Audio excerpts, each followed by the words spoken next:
everybody, excited utterance here. My name's Hella and I'm starting a tiny little bit early. Isn't that unlike me? I usually start about a minute or two late, but you know what? You guys have waited around enough. Today, I think I just jumped straight over from Dali's stream over into my stream, so pop next door, even though that's around the planet. And here I am on mine, and welcome everybody. We always have portal delays at Dali's. Yeah, but here we go. Let's go. Chinny's here. Hey, Chinny. Good to see you. And Schnivels. Did Sal Boomer again? I thought he did too. I saw his stream kind of running and he wasn't on there. Has his stream actually finished? Hey, Maddie V. How are you? Good to see you here. Taint. T-A-I-N-T. There will be taint in this stream today. Yes. It's a long way to portal. Did Dali actually boomer? Did he? Is his stream still going? Or not? What did you do, Dali?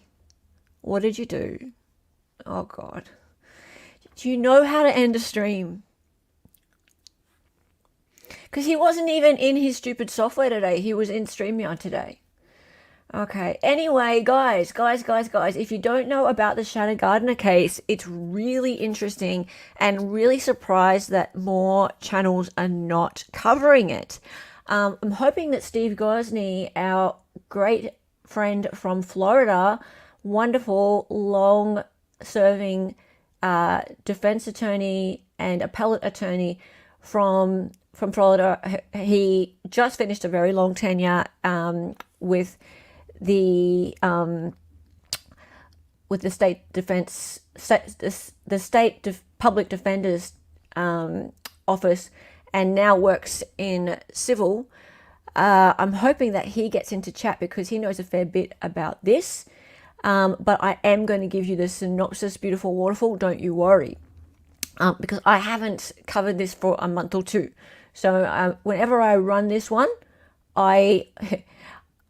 he forgot to end the stream again. Whenever I run this one, I always give a little synopsis at the beginning because there's always a bit of a break in between the updates on this one. Let's just say this woman, Shanna Gardner, she has some money and she's headed for the death penalty if she gets found guilty on this one. So let's have a look. Jose Baez and his team, yes, the famous Mr. Jose Baez is representing her. So, here she is, Miss Shanna Gardner. There she is there on the left. Shanna Gardner, she is heiress to the Stampin Up empire. Oh, hello, God. How's it going?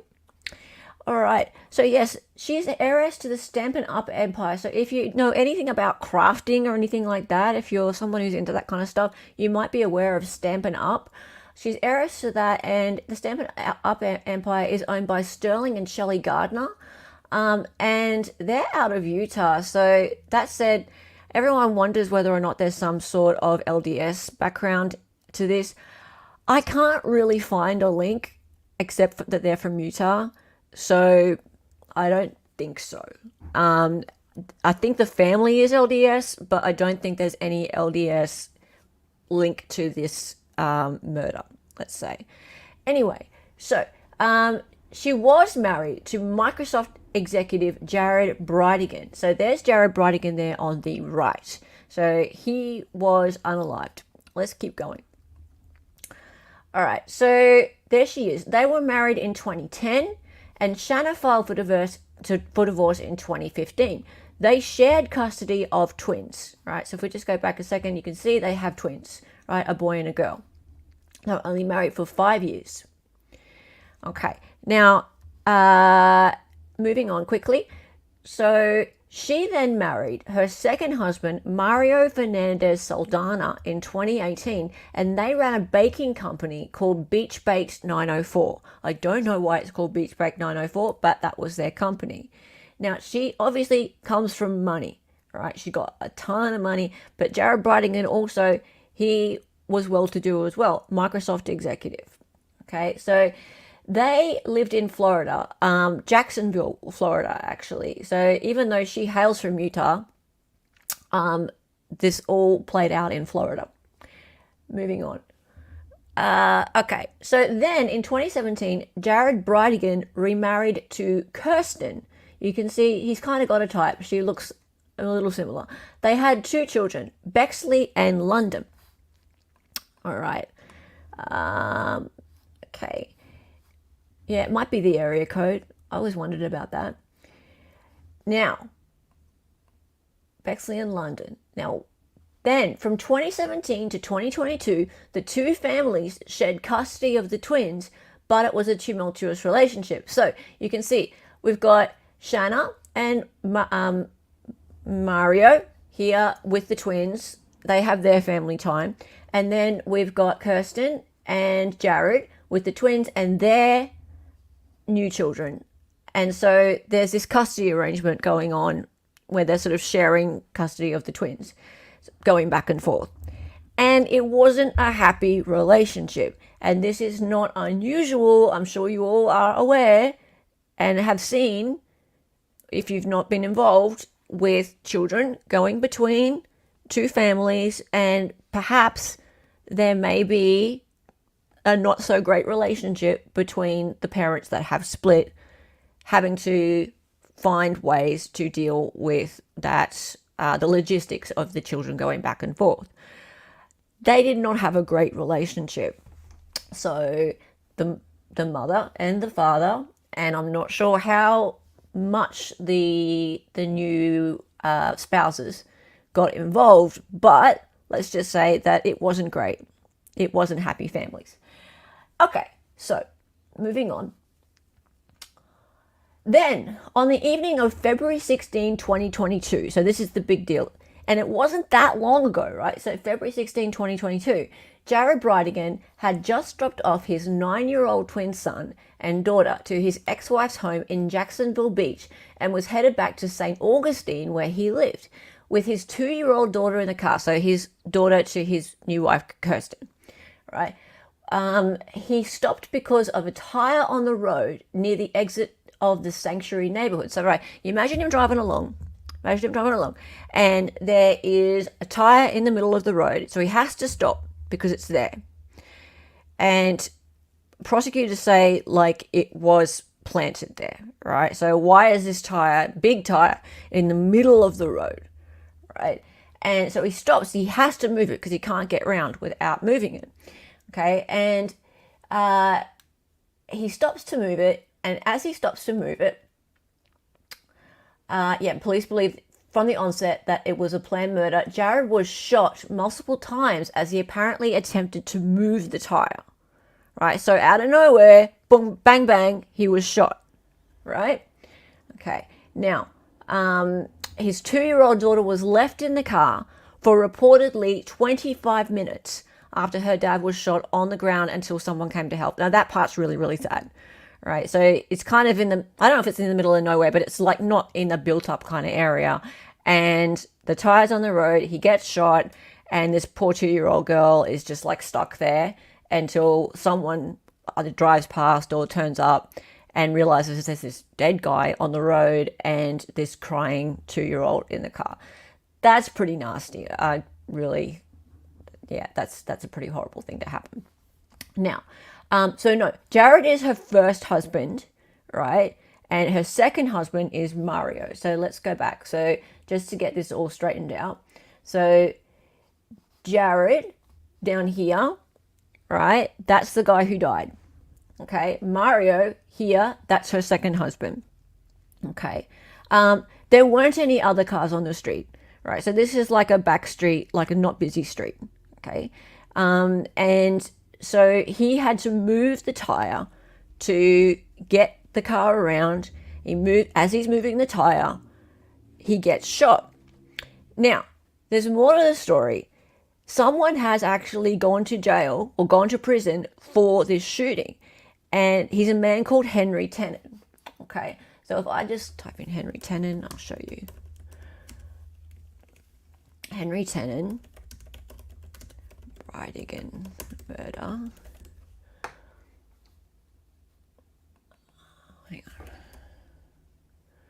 2 seconds. Henry Taint.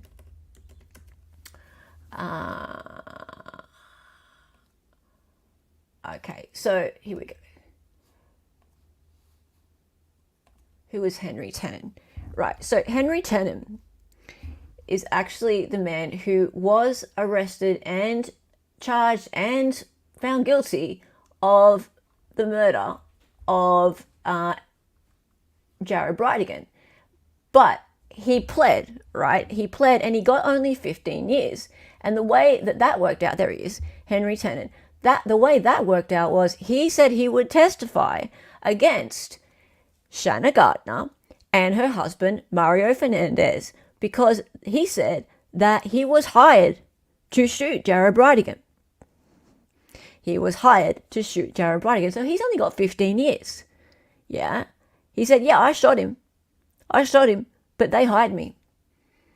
Okay, well, that's what the prosecutors are saying. Prosecutors are saying that he said they hired me, right? But Shanna Gardner's lawyers are saying, not they, the husband, Mario. So if we go back for a second,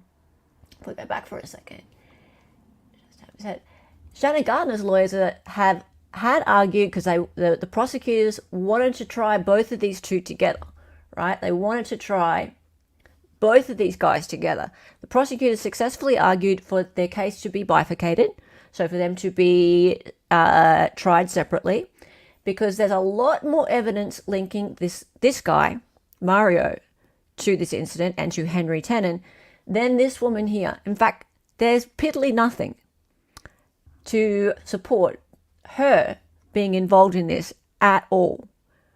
Very, very, very little, in fact. And I'm going to show you the status hearing today.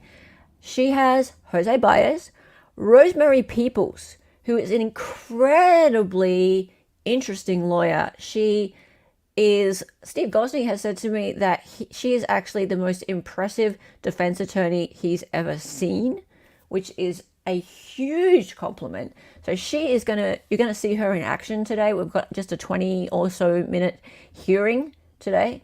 The state has really very little showing that this woman is in any way connected to the shooter, or had any kind of conspiracy going on to commit this murder.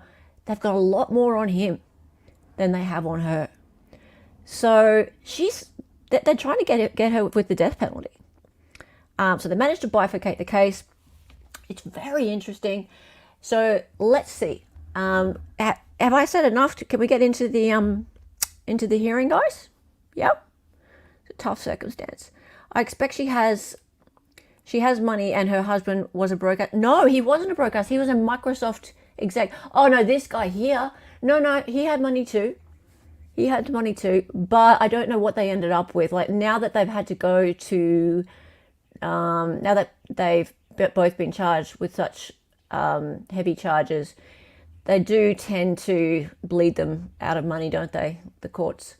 So, yeah, you're right. Like, she's definitely got more money behind her than he does. But evidence is evidence, isn't it? Okay, let's have a look, guys. Let's have a look. So we have... Let's share this tab instead. Right, this was today, just this morning. And thank you to Trial TV for this. So in the foreground here, we have this Rosemary Peoples. She is the defense. So she's from Jose Baez's team. In the background here, we have the prosecutor. This judge is great. Judge Kite, her name is. And I have found her so far to be really fair. And she's having to deal with some defense attorneys who have really incredibly heavy schedules, because like they're top tier. Okay, and we're going to be talking also today, just FYI, some things to do with potential Brady violations, and taint. Definitely taint. When we talk about taint, there's some issues to do with potentially some evidence that has been leaked, like as in if you think back to the Karen Reid trial, there was some messages and things that shouldn't have been seen, like attorney-client privilege, that kind of thing. So taint may come up today. When we say taint, we drink. Drink for taint. Okay, let's go. Let me know each one of those. Okay. So I'm going to deny.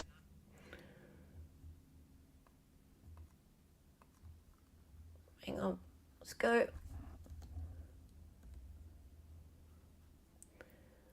Until the sound comes in. And also viewing the defendant's motion related to the different areas, the remedies. I've addressed each one of those. So I'm going to deny it, but it's without prejudice because obviously discovery is ongoing and I don't want the defense to be under the impression that you can't bring this to the court's attention, or if it remains that I would then readdress it. Does that make sense? It does. And I'm understanding the court's position. So okay, if some new information comes about, we could refile this particular motion, not just asking for limine, but this particular motion since it's denied without prejudice. Yes. So I think that the request for a jury instruction, that's not ripe yet. Or I have to analyze that under a different standard. Additionally, the request and the argument by Mr. Baez at the last court date to release her on bond, I don't believe this is the proper motion or vehicle in order for this court to review that. I've reviewed it based on the papers, reviewed it based on the Richardson analysis. And if you believe these things to, just like the rule says, 3.220 if there are things that remain, and I know the defense has brought several issues to the court's attention. Mr. Baez argued for a really long time, cumulative. At this point, I've analyzed it related to the issues brought to the court's attention. And I don't believe that there's a discovery violation. That's what I found. However, if these things remain, if it continues, I want the defense to understand the court's ruling. You can bring it to my attention again. Okay. And not to belabor the point, because I didn't ask this specifically, is the defense permitted to refile or renew the request for an argument? Yes, you can do whatever you feel as though is appropriate. I've addressed what you brought to my attention is what I'm saying to you. You understand? Like the discovery violations, there was, in my view, Mr. Baez was arguing the discovery violation / something that was not before the court. Does that make sense? Misleading the court. I don't agree, but I do understand the court's position. Okay. Yes. So I'm doing it without prejudice. Thank you, Your Honor. And I believe that the next defense motion then would be motion to compel. What's the state's position on that? Is this the motion to compel subpoenas? Yes. I'm in agreement with providing discovery if it exists. I've spoken to my detective and am in the process of speaking with ATF. I believe that there was only one subpoena served, the one from Ms. Lucetti, which they're in possession of. At this point, I don't believe there are other subpoenas served, but I don't know that for sure yet. And if I find out otherwise, I will provide those to defense counsel. So I'll fulfill it if I can. If that discovery exists, I will provide it. I'll fulfill it if I can. If that discovery exists, I will provide it. And I don't believe there is a discovery violation. Yeah. I don't know if you're referring to what she was just saying, Erica, but I think she sounds so unsure. I'll tell you that this defense team, they are going through everything with a fine-tooth comb, and they have filed something for prosecutorial misconduct, and they are going after the lead detective. The lead detective's testimony at the bond hearing and also at the grand jury indictment, they're saying that he perjured himself, and they want the grand jury testimony from the lead detective. They're all over him. They are all over him, and I am thinking that there's going to be Brady violations. It may be several, because the state is holding stuff back big time. The other thing to just watch out for here is that the state continues to talk about emails and text messages from 2017, and also payments from well earlier than anything even near to the date of 2022. So payments that are for the wrong amount, they're going to the wrong person, and the closest they get to the actual incident is 2021, and the hit was 2022, right? So they're really scraping for anything to do with this woman actually being involved in any conspiracy to be involved with this hit. Everything they've got is like jokes between friends about wanting her ex-husband dead. And I mean jokes, like I mean 2017, joking around with friends, and she was going through some really rough times working out custody arrangements with Jared. 2017, it was 2022 when the hit happened, right? And she's even had people come forth with affidavits saying, hey, that was a joke. That stuff that you read out in court, those text messages, they were a joke. She was not looking for someone to kill him, right? So there's a lot of stuff that the state's digging up that's just completely not even material to the case. Anyway, I'll keep going. When will you know? I'm supposed to have a call with ATF today. I spoke with Jacksonville Beach Police Department last week. Okay.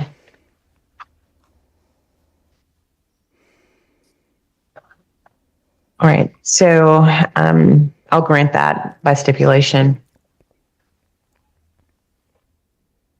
That's the one. This is the one. What This about is the Rosemary. motion for the transcript Hang on, of I'll detective? pause while I talk. Yes, David. This here, Rosemary Peoples, the one in the blue in the front, this is the one that Steve Gosney really, really likes, this attorney. She doesn't understand what denied without prejudice means. Yes, she does. Yes, she does. Okay, and John, thank you for the gifted memberships. Thank you. Everyone who's getting new memberships, please make sure you click through to the memberships perks tab, and there is a Discord link there. We have so much fun on our Discord, and you get the best notifications when both Darling and I are live. You get a little ping go off, and you get to be aware of our streams as soon as we're live. You don't have to wait for the yucky YouTube notifications. So make sure that you use that perk. Become a member, guys. It really helps support our channels. We really appreciate it. Thank you, John. Thank you so much. John's. The state's objecting to the motion. I provided counsel with case law, and I have some for the court as well. May I approach? Yes.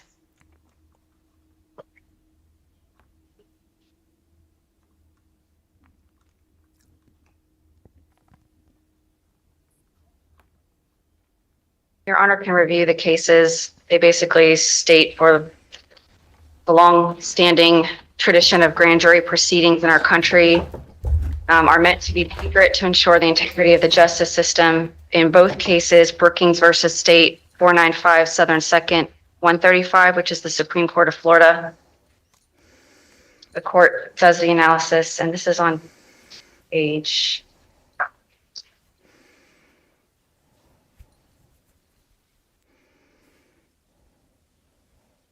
3 of the opinion. There is no pretrial right to inspect grand jury testimony. While holding an in-camera inspection of such testimony is within the discretion of the trial court. The court discusses their decision in Gent, J-E-N-T, which is a cited case, that a mere surmise or speculation regarding possible inconsistencies in testimony is not enough to require the production of grand jury testimony. She talks slow. They discuss the importance of maintaining the secrecy of grand jury proceedings, and that the parties seeking the disclosure must make a strong showing of a particularized need in order to outweigh the public interest in secrecy. The other case the state cited, Bing versus State, 323 Southern 3rd, 830. In this case, the first DCA considered a request to unseal grand jury testimony, but denied it, finding that numerous alleged inconsistencies among state witnesses were an insufficient grounds to grant the motion, where defense is able during cross-examination to direct jury's attention to any purported inconsistencies between the witnesses. And also it analyzes a request to unseal grand jury transcript in order to determine whether the indictment was maintained upon perjured testimony.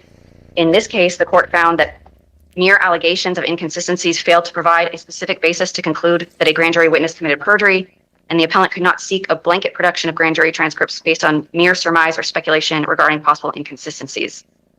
And that even when the state's case at trial differs materially from the grand jury indictment, there's no error in the trial court's refusal to dismiss the indictment.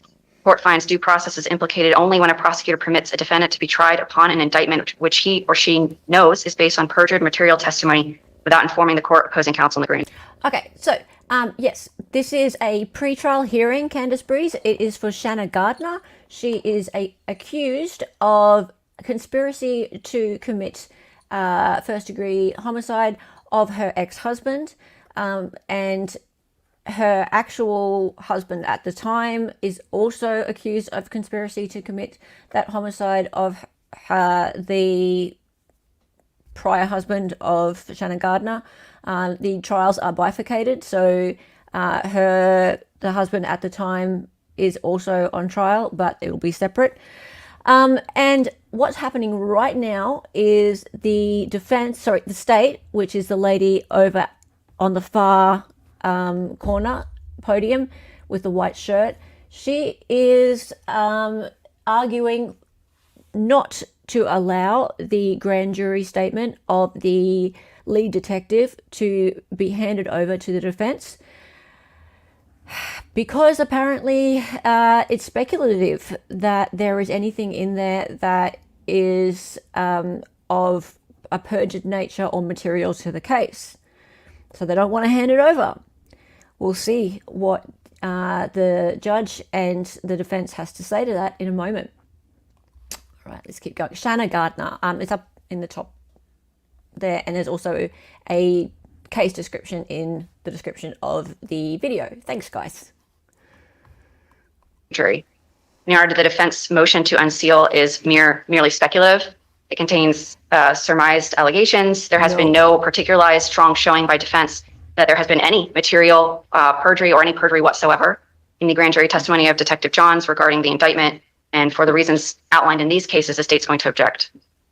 So, Your Honor, if I may. Yes. So, in response, Your Honor, looking at that first case, it's mere speculation that the state is claiming first and second case, and that is not what we have before the court. We have a specific instance or instances of the lead detective before this particular court making false and misleading statements of material matters to this court. So now we are asking, based on what we know to be false representations of Detective Johns, for his testimony before the grand jury. Because if he's made those false statements to the grand jury, then we are moving forward on an indictment based on perjured testimony. The only way we can verify that, Your Honor, is to actually have the grand jury testimony. But what exactly are these false statements? The court's aware that they've received, that the state made a representation to Detective Johns about 3 checks. The checks initiated, or the funds allegedly initiated from the trust of Shanna Gardner. What the state did not argue or present clearly to the court as part of this misrepresentation is that the trust funds that they presented were from 2021. The checks to Tenon were in 2022, but it doesn't stop there. The funds that they showed from 2021, the balance on that very same check resulted in $1,900 and I believe it was about 25 cents. The check to Tenon was for $5,000. So again, clearly the funds that they're showing coming from Shanna Gardner's trust fund weren't related to the check that was provided to Tenon. The theory of the state's case is a murder for hire. The funds that they're showing aren't related. That's material. They also made a representation to the court of a truck that was driven by Tenon, and an allegation that only the individuals involved with the murder for hire would know about this truck. Why is that a problem? Because they failed to demonstrate to the court or show to the court that the roommate, Ordway, was well aware of the connection based on testimony or based on an interview by law enforcement. So these aren't minor or insignificant issues. These are material misrepresentations, whether it's the truck, whether it's the fund, but it doesn't stop there. And again, this is all through Detective John's representations to the court. There's the text messages that Detective Johns was well aware was based on a joke from some 20 years prior. And what did the state present to the court? Text messages, absent the context that this was a very old joke, absent the context that there was a text marked LOL. So to say that this is mere speculation. See, when you put LOL on a text, that makes it a joke, right? Right? You know that? See, he didn't say about the LOL. Right? So give you guys some context, and there are previous videos in my Shanna Gardner playlist. This detective is dirty. Right? He is bringing in text messages, he's bringing in checks, he's bringing in all sorts of stuff that has nothing to do with this hit. And he knows it. And there have been people who've been mentioned in these texts who've come forth since, and they're really angry that they've been brought up in court because the stuff that has been mentioned in these texts have nothing to do with any hit. Right? They were joking about, like, for example, has anyone heard of the term funeral potatoes before? Right? The term funeral potatoes is apparently like a really well-known term amongst Mormons, right? Funeral potatoes. Has anyone heard of that? Apparently it's quite well known, but it doesn't mean you're going to murder somebody, right? It's a joke. Yeah. I don't think saying LOL makes it a joke. Well, it can do, Mavka. It can do. Yeah, well, when we watched it last time, there were some people in chat who knew of it. It's a thing. Yeah. Funeral potatoes. Potatoes, you know. Yeah. But anyway, these people who were mentioned, they came forth and wrote like sworn affidavits saying that this is 2017. We're talking a long time before the incident. A long time. She was just blowing off steam and talking about, geez, it'd be easier if he just died, right? And that was so long before the incident. She wasn't actually looking for someone to do a hit on Jared Bridegan. They were just joking, and it was a long going joke. And these people were willing to testify to that. So the texts that were put forth, if that's all the state's got, really? Is that really all they've got rather than something concrete from 2022? Yeah. So anyway, I want potato salad now. Funeral potatoes. I don't really know what it is. Okay. Funeral potatoes is a dish people make for funeral luncheons. Yeah, there you go. There you go. Yes. Very heard of funeral potatoes, but I'm a Hispanic Catholic. Yeah. Yeah, it's in certain circles, but it's known of. It's known of. All right, let's keep going. I like the way this attorney keeps saying, but it doesn't end there. It's kind of like an infomercial, like, but you get more. When we can point to verified instances of misrepresentations by Detective Johns before this court, and knowing that he is the main witness, or at least it appears he's the main witness before the grand jury, his testimony has been perjured as we stand here before this court. So that's why we're trying to get through and get the actual testimony before the grand jury. Because if the case should proceed with this perjured testimony, Shanna Gardner's due process rights are in jeopardy. We are trying to have a fair trial and a fair opportunity for Shanna Gardner's case. So this isn't a fishing expedition. We're not asking for every witness that testified before the grand jury. We've narrowed it down to specifically Detective Johns based on his material misrepresentations to this court already. And it's a fair connection to say that he's made similar, or if not greater, misrepresentations to the grand jury. And the only way we're going to know that for sure is to actually get that grand jury testimony of Detective Johns. So for that reason, Your Honor, and based on all the argument that's before the court in this written motion, we're asking for the court to unseal Detective Johns' testimony, not for a fishing expedition, but to verify that this indictment that we're all before this court on is actually valid and not based on perjured testimony. Can I just ask a practical question to the state? Why did you agree on other witnesses and you're not agreeing on this one? Because I was fulfilling my Brady obligation, knowing that Ms. Jensen had withheld or given inconsistent testimony at another time. I have no such misgivings about Detective John's testimony. Oh, So really? you're saying to me that you've reviewed the testimony, the grand jury testimony, and these areas that the defense is pointing out, these 3 areas, there is no Brady in the state's view. I do not have Detective John's grand jury testimony because it's sealed. I obviously was present for it and have my notes from our pretrial and from the actual presentation of testimony, which was very significantly similar to the sworn affidavit he gave on the Title III wiretap affidavit. Okay, sorry about that, Candace. I did speed it up because they were going really slowly before. I can bring it back to normal speed. Thank you for pointing that out, Candace.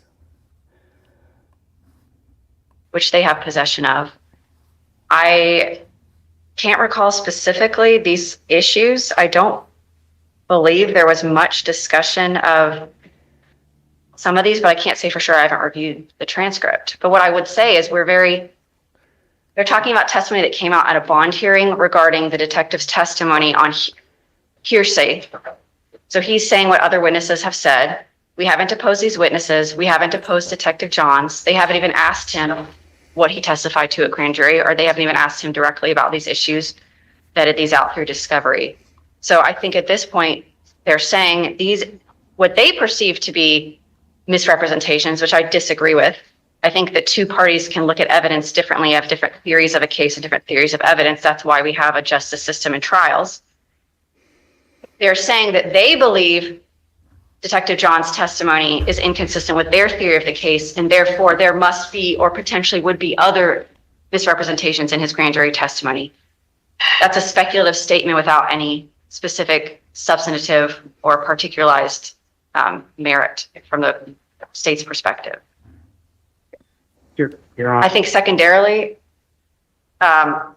if the court were to be inclined to consider granting the motion, the state would request that Your Honor do an in-camera review of the transcripts before releasing to either side. And if Your Honor perceives there to be anything that needs released, that those particular sections can be released. Okay. So, all right, Judge, I like this judge. Judge asked a really good question. So, state, you've already handed over someone else's grand jury testimony.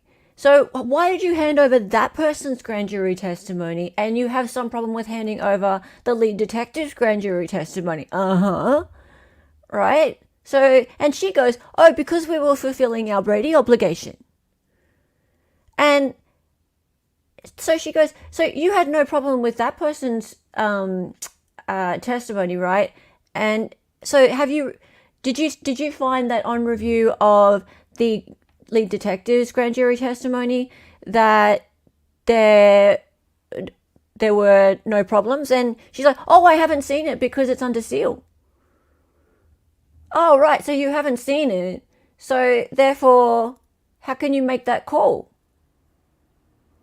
And so state's now going, oh, well, actually, fair enough.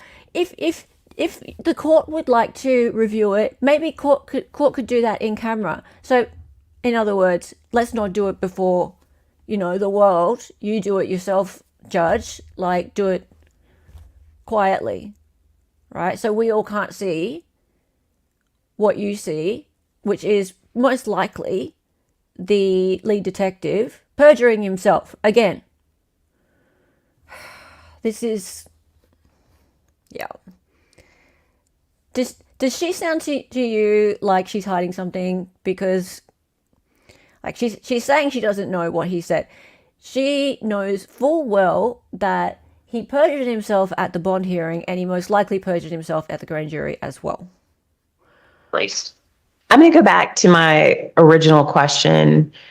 So on Jensen, did you have the same information, that is your notes, and you made that analysis and agreed with the defense to Yes, release it? So when Ms. Jensen testified at grand jury, she was reluctant to be truthful.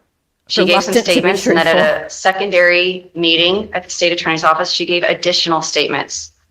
So I believe that to be information that should have been brought to the attention of defense counsel, which is what I did. I had a phone conversation with Mr. Carodi. I told him that Ms. Jensen continued to withhold and continued to minimize her involvement.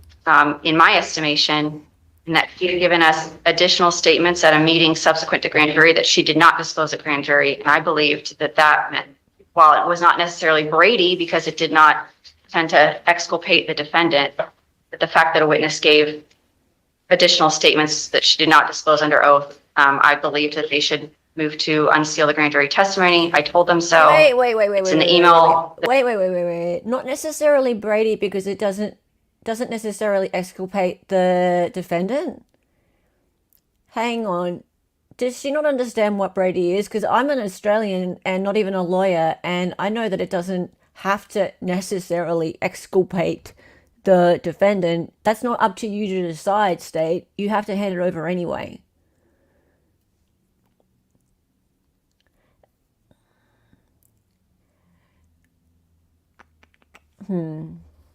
That's what Brady is, isn't it? Isn't that what Brady is? Online. They are lying. Also, by the way, Phil, thank you for getting this. I believe Phil is Trial TV.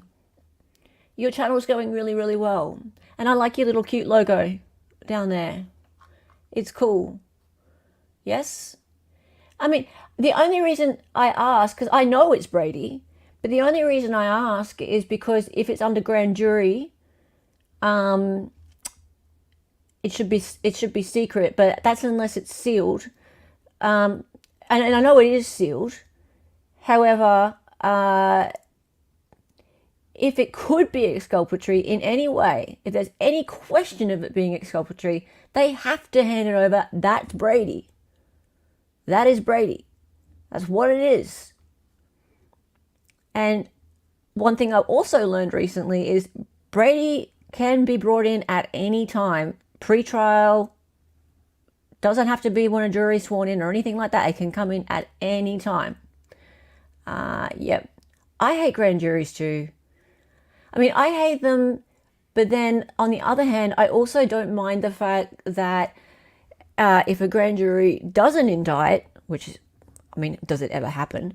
But if a grand jury doesn't indict, then no one ever needs to know about it, including the person whose name was before the grand jury. But then again, grand juries can indict a ham sandwich, so therefore, do they ever not indict, is the question. Yeah, okay. Anyway, let's keep going. Mr. Crody, that we entered at the last hearing, it's in their motion to unseal, and I had no objection. But in this case, their motion has presented nothing to the state that leads me to believe there's anything that they're entitled to receive that is. This is, Ms. People, do you want to be heard? I think what I'd like to do is before, I'd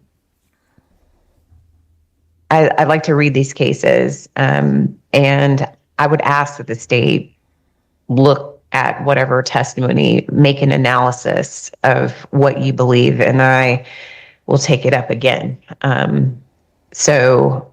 If I may, Your Honor, just Sure. a brief point, just making that distinction in the second case, Bing versus State, 323 Southern 3rd, 830.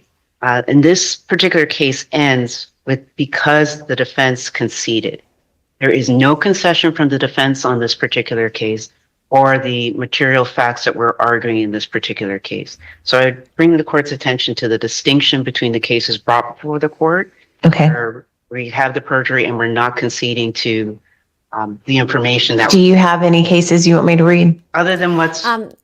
Just on that. So old line. Yeah. So what we were saying, what the prosecutor said was, it's not necessarily Brady, it's not necessarily exculpatory, so not therefore Brady, right? That's not up to her to decide. Yes, and what you're saying, yes, sorry, only heard the end of that. Brady is exculpatory evidence, but the safest way to go is to disclose all things. The prosecutor doesn't really get to decide what's exculpatory, and we saw that in Baldwin. And that's the easiest way to compare. It's a great example because we all saw it happen in real time. We saw that happen. We saw a piece of evidence that probably would not have made any difference whatsoever. But we saw that whole case get dismissed with prejudice because the state did not hand over some evidence that may have been exculpatory. It probably wasn't going to be, but it may have been. And that's what Mr. Spiro for Baldwin argued, that it could have been. It wasn't up to the state to decide whether or not it was exculpatory, those rounds from Mr. Teskey. Right? So Alec Baldwin walked for good. Done. It's never coming back. So that's what Brady evidence is.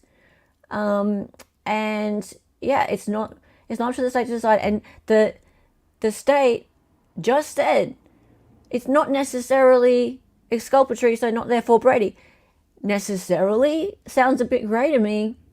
That sounds a bit grey. You should just hand it over, state, but you really don't want to. So what you're doing is you're asking the court to decide in camera. So quietly, please. Sounds like you're a little bit nervous about the lead detective's testimony at the grand jury, and so you should be, because he went ahead and perjured himself at the bond hearing, and you know it. Let's keep going. Cited in the motion. No, you're. I'll take this under advisement. I mean, maybe on a review, the state will change its position. If not, then I'll make the ruling. Okay. But I'm going to take this one under advisement. I've granted the other one.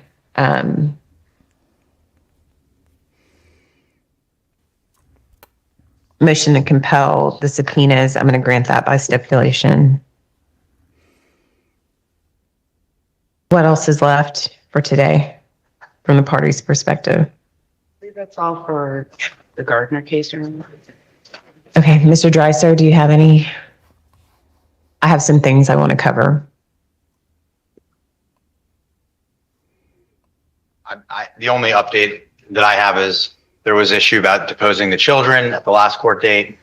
We have done that. Those depositions are done. Oh, so I just wanted to report that we were able to work all those issues out. Poor kids. And get those depositions accomplished. That's great. And we have depot dates going back and forth for many different witnesses and different state, civilian, and federal witnesses. And I think we're working through the remainder of the discovery issues. And at this moment, I don't see any court intervention being necessary.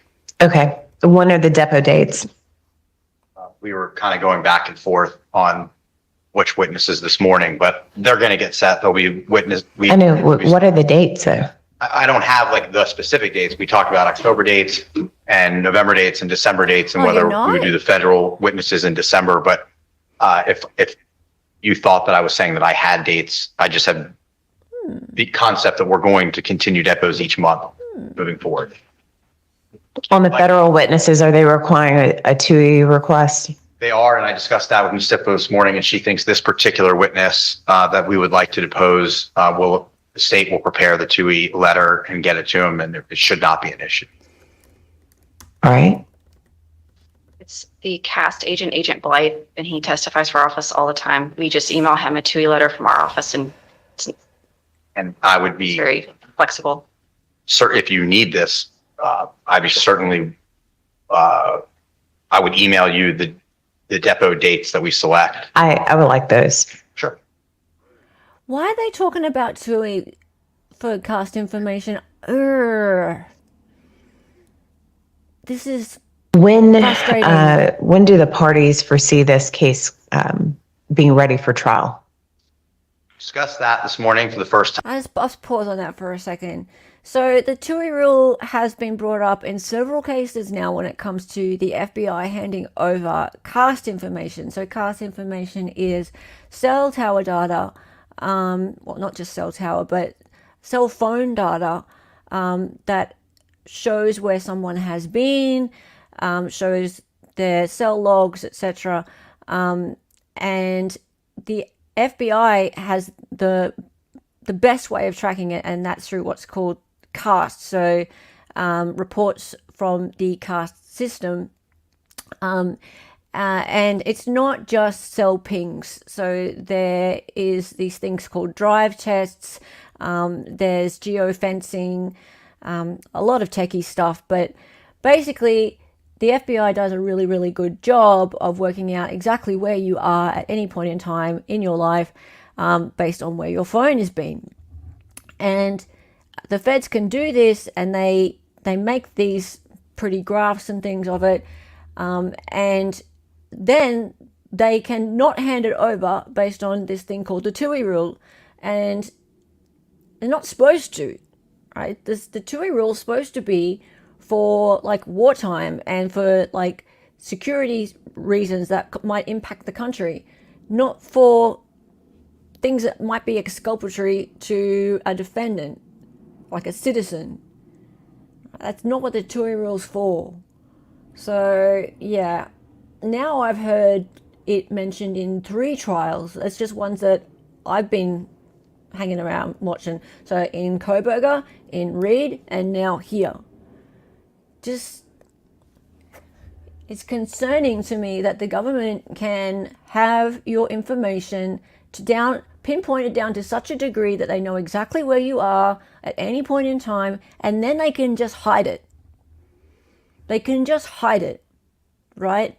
And then they can say, oh, well, we can just cite the TUI rule. And good luck getting it. If you're interested in more information about how that's being used in the Koberger case, have a look at my playlist on that one. It's really scary. It's really, really scary. Anyway, let's keep going. Now they're going to talk dates. Like the idea of getting a trial on the calendar was discussed.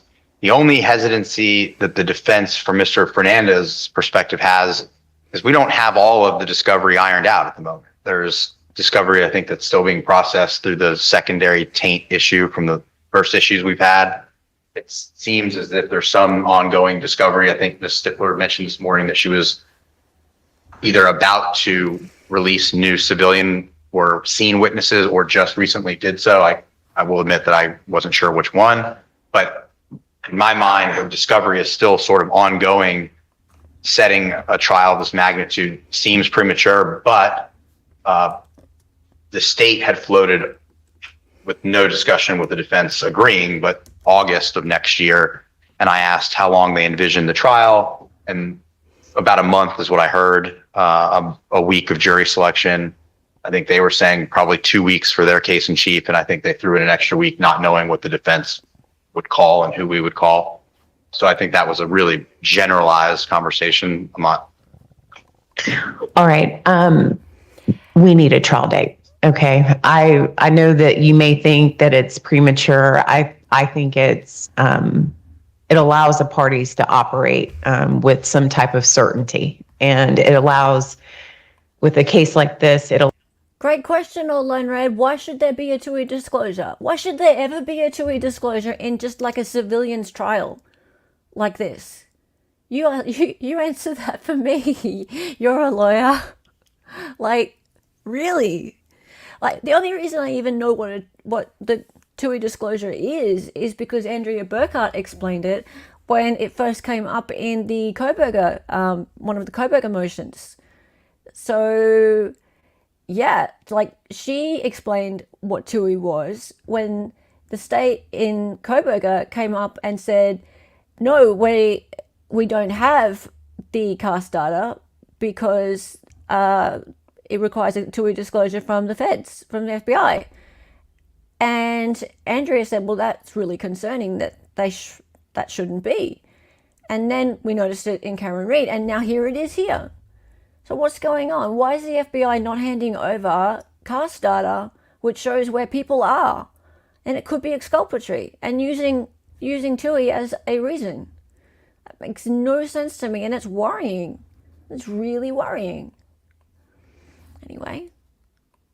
allows the court to make proper preparations. Additionally, on the capital side of this case, I know that you all are still working through the issues related to maybe guilt. A couple of things have come to my mind that, like, we need to, if you're going to file whatever capital litigation motions, I want those filed by the end of the year. I want to be able to work through some of those things, to know where you all have objections, at least by the end of the year. So, yes, Ms. Peoples. If I may, I was just asked if we could readdress this at the next setting. I know the Gardner team, we've got different schedules or different calendars to deal Right. with. No, I'm So if we- I'm not meaning to stress you out. Okay. I see the stress on your face. I'm bringing it up because it's never been brought up before. Fair. And I like goals. I like deadlines. goals. So if I'm we could- putting it out there for you all, and however many lawyers need to get their schedules together. I know with lawyers, especially y'all, I need to book early and often, and that's what I'm going to do. So Okay. could we do that booking, or could we even have the parties present suggested dates or suggested deadlines? Yes, and we're not going to go too far in the future either. We're going to go like 2 weeks from now. Or next Go. month? Or could No, I'm talking like in a couple weeks. We are going to iron this out. dates? Okay. Yes, I want you all to be feverishly that's why I'm putting it out there. Okay, I'm not setting anything today. I'm going to set another court date. All right. So Look Miss at them all Peoples, worried. do not stress out. Okay. Do not I stress want out. the state, okay, Stress less. to take a realistic look at how you believe this case, how much evidence you're going to put on. I'm going to block y'all off. And it's going to be a while from now. Additionally, I'm putting these things out there. I want to know when you all believe that you can have your capital litigation prepared in order to submit to the court. Okay. I want to know from the state's perspective, So worried. how long you believe this case needs to be tried. The question in my mind is logistics. Okay. Is there going to be an ask for sequestration? I need y'all to start talking about these things. Okay. And then additionally, when we get the jury selection date, realistically, with the logistics and the number of lawyers, how long y'all believe jury selection will take, if you want to utilize, how many jurors, things like that. I need y'all to start talking about those things. And we are, I know that you all have been focusing on the guilt phase, but we need to start thinking and setting court dates that are going to take up a lot of time, a lot of resources. So I cannot have this kind of just floating out. And we need to start we're rounding in my mind, maybe halfway point to, 3/4 of guilt. Mr. Dreiser, you're looking at me funny. I think that y'all can do it. You're looking at me funny. And then y'all can set your deposit. That date should start informing how many depots, block setting, whatever y'all have to do to try to accomplish these things. Okay. Hey, Donna. And I need to get some type of gauge on where the defense is with any type of mitigation, if you need any intervention on the court. Okay. Okay. So on that, check them out, right? There's no way they're thinking about mitigation. They are, they're not stupid. They know they have to think about mitigation at some point. And when I'm talking about mitigation, I'm talking about death penalty phase. So sentencing phase, because death penalty is still on the table at this point, right? But we're talking about a team of extremely highly paid defense attorneys. This is Jose Baez's team. And the reason they're all standing around really nervous about the judge even starting to talk about trial dates is because they are booked solid. They have really, really high paying clients who have things in the nearer future than Shanna Gardner. They don't want to be setting a trial date right now. They don't want to be talking about mitigation. As far as they're concerned, death penalty is not going to be on the table. They are going to be getting that thing off the table really well before even starting to think about mitigation. So, in fact, I guarantee you they have several ways to dismiss this case. And yeah, I don't want to give too much away, but for sure, they are going to get this case dismissed. And they're working on that way harder than they're working on any idea of mitigation. Again, they're not silly. They have that planned.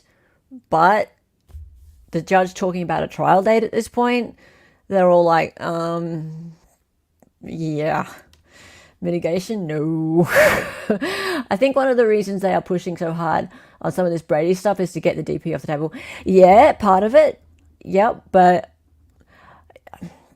between you and me and the other, I don't know, 50, 60 people here and whoever watches it later, yeah, I think that they really think they can get this case dismissed. There's so little on her. If you really look into this, there's so little evidence on her. Like, they've got nothing unless they're holding something back. They've got just nothing on her. Everything's on Mario. Since they bifurcated the cases, there's just so little evidence on her. Like, the money didn't come from her. She didn't even know Henry Tennant. She waved at him once because he was a tenant of theirs in, when I say theirs, really more his, as in Mario's tenant. But Mario had contact with him. She didn't. All of this other stuff that the state's bringing in, it's all from years ago, and it's completely unrelated to Henry Tennant. So it's really hard. Like, the case they've got against her, since it was bifurcated, it's going to be difficult for the prosecution. So, and yeah, Jose Baez and his team, I think they can get this dismissed. I think they can. Yeah. Anyway, let's keep going. It's almost done. Some information from you that I would request, and some information, if I may. I am out from the 4th to the 14th of October. We're going to take that into consideration for the next court date. Not that I have to be here, I guess Mr. Hill, Mr. Gisoni was day to handle it. So I just wanted to let you know that. No, I'm talking like September 3rd, like next week. And then What while next week? it may be productive for the state and all of us to discuss these things together to bring, hopefully some consensus to the court. Suppose it was a month, and suppose it was What was a month? the trial, the whole. Suppose that's an accurate time frame. We all agree. Do you have any insight for us as to at the end of next year when you may have a month? So we're not.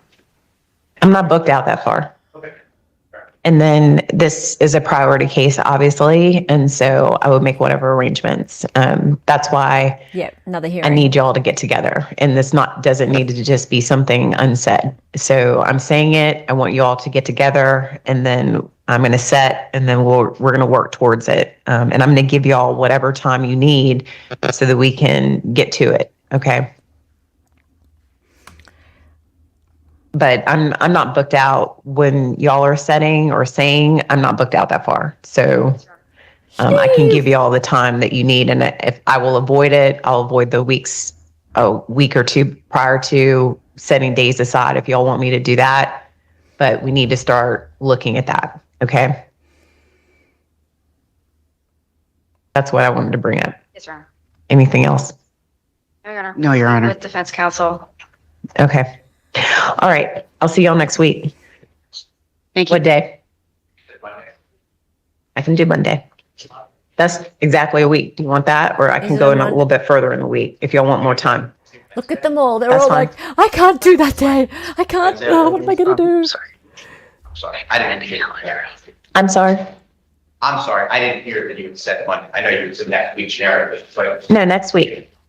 if Ms. Peoples and her folks do Wednesday, that'd be better.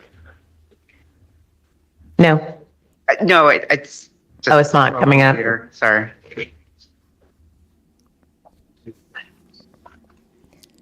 Steve, did you see this today? You're going to have to watch it back. Should You be just fine, missed Your it. Honor. I can't. If you need a minute, I can set it when you're ready. Wednesday. Give it, Mr. Dreyson. Give her a second. All right. Rosemary, We're looking she at did October so well. 2nd. Steve, I love the way she goes. Sorry, October 3rd, Your Honor? Hang on. September. Next week, Miss P. I love the way she goes, but it doesn't stop there. She was talking about how the lead detective perjured himself, and also how the information that he put forth at the grand jury, not the grand jury, sorry, at the bond hearing was material, and how it was completely not even close to being inculpatory to the defendant because it was just irrelevant. She talked about how the money that he referred to was not even the correct amount of money, and it was a year earlier. But it doesn't stop there. And yes, she talked about how there were text messages between the defendant and her friends from 2017, which were jokes. And there was even an LOL on there, but it doesn't stop there. She's fantastic. She really is. She's a very, very good speaker, and she held herself together very well in the face of the state being very wishy-washy. You could tell that the state really, they were clearly worried about the testimony of the lead detective. The lead detective, he's really not an asset for the prosecution. He's really not. The things that he said at the grand jury, they're worried about, and they've even stated they said, "Oh, we haven't seen what he said at the grand jury because it's under seal." Yet they don't want to release it. They object to it being released, but they don't know what it is because it's under seal. So they want the judge to make that decision in camera. So we don't get to see it either. Yeah. So I've told you before that she's the best defense attorney I've ever been around. Yes, you did. And your bud. Yeah. Yeah, it's really interesting to watch. It's only a really short hearing. It was only about 20 minutes or so. It was mainly her. And yeah, she's really very restrained. I love her nice, deep, soothing tone of voice. You'll watch it back. Good lawyering, absolutely. Okay, and next week, what day did they say? Wednesday, was it? They're just working it out now. There will be supposedly a scheduling hearing to try and work out a trial date, which they're not too happy about. So maybe Jose will be at that one. It's the 30th, the 1st, or the 2nd. I'll be here. Well, I don't want to set something when you all don't have the time. All right. Wednesday? Yes, Your Honor. Wednesday. All right, that's October 2nd. See you all then. Thank you. Thank you. 9 a.m. pretrial. Here are these orders. Is that going to be in here, of course? I don't know.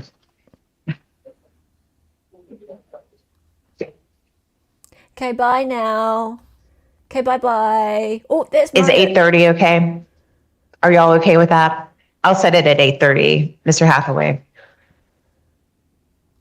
So I don't really get, and Steve, maybe you can answer this. I don't really get why, since the two cases are bifurcated, why Mario's there too. Aren't they completely separate? Like, why are the hearings together? That doesn't make any sense to me. Why would the hearings not be completely separate to one another? Maybe because they're talking about grand jury testimony, and when the grand jury happened, that the cases weren't bifurcated at that point. I don't know. Yeah. Anyway, so yeah, next week we'll try and cover that as well. So October 2nd. There's a lot happening next week. It's really interesting, guys. I really don't think they've got much on her. Like, since the cases got bifurcated, I really think that there's very little on her. I think if they were tried together, she'd go down. But I think he Mario will definitely take the fall on this one, but there's not much to just link her directly to it. Very, very little. If they're talking about text messages and emails from 2017 that are just regular, I hate you, you're annoying, my ex-husband, and this custody situation is driving us both mental, and I wish you'd die and fall off the face of the planet. Yeah, that can be explained away. That doesn't mean you're actually going to hire someone to kill the person. And yeah, jokes about funeral potatoes, which apparently are a thing. And then some checks out of a trust account that don't match up to the amount of money that was supposedly paid to the killer a year earlier than the hit happened anyway. And she didn't even know the hitman. She didn't even know him. Apparently the only interaction she ever had with this person was waving to him from a car. Then I don't think they got much on her. We'll see, though. Maybe they've got more. But it doesn't seem very convincing to me. It does not seem very convincing to me. Donna, thank you so much for the super chat. I really appreciate that. You are lovely. New members, make sure that you go through to the Discord. There's cool things there. Lots of things to chat about. And Candace, lovely to have you. And I'll look into that case that you have just mentioned. That is, what was it again? Fascinating case. Michelle Martinko. We'll look into that. Thank you everyone for being here. And I'm going to send you over to Mr. Starro. He's still running, I assume. He only started a little while ago. Hello, Yin V. Havaris, there's a boatload of evidence on that woman. Which woman? Which woman do you speak of? Which woman do you speak of? Nice to have you, Yin V. Something seems fishy with the details I've seen so far. It just, you think when there's a death penalty on the table, they'd come out with something better than some text messages and emails from that long earlier, like 5 years earlier. You'd think they'd have something better than that, right? You'd think they'd come in hard hitting with something better than that, and some money that doesn't even match the right figure from a year earlier than the actual hit, right? Wouldn't they? Wouldn't the state have more than that? You would hope they would for a death penalty case. Just seems that way. Steve, she might be a good attorney and maybe I saw her on a bad day, but I'm just curious as to why she struggled with the idea that the defense could re-bring the motion if new evidence was revealed. Mr. Yeah, you have to go back and have a look. Okay, all right. Yeah. Cool. All right, thank you everybody for being here. We are going to finish up and I am going to play my song, Hello Rock. And, oh, by the way, I may be the boss lady, but, do not disturb. Yeah, nah, as we say in Aussie land. Use your yeah, nahs in chat if you have, if you're a member, make sure you use your emojis. Time for the song. And make sure when you go over to Nick's that you say Hello Raid or EU Raid, whichever you like. All right, it's time for the song. Her name was Helen. She was an Aussie. She was a fake lawyer from the future. She got on YouTube and made some live streams. Her co-host is Donnie and she dances sometimes. The words are always so loud and because she's an 803. To the attention, excited ignorance. Her cat is sad.